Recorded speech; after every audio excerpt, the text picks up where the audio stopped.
Magandang araw po sa inyong lahat.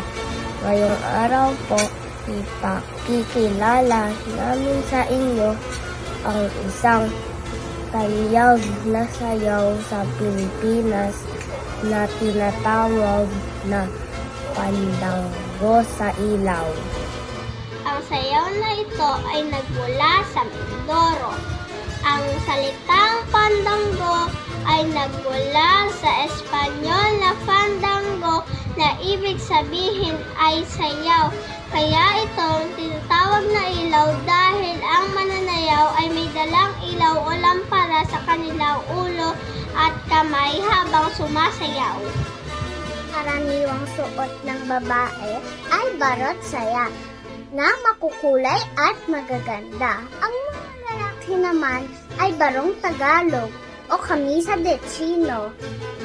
Dahil dito, mas kita ang ganda ng kulturang Pilipino. Pandango sa ilaw ay nagpapakita ng tiyaga, pag-ingat at galing ng mga Pilipino kahit may hawak na ilaw, patuloy pa rin silang nakangiti at masayang sumasayaw.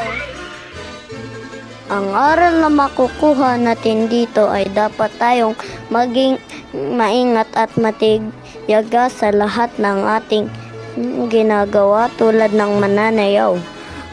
Kailangan din natin balansehin ang ating mga kilos at desisyon sa buhay.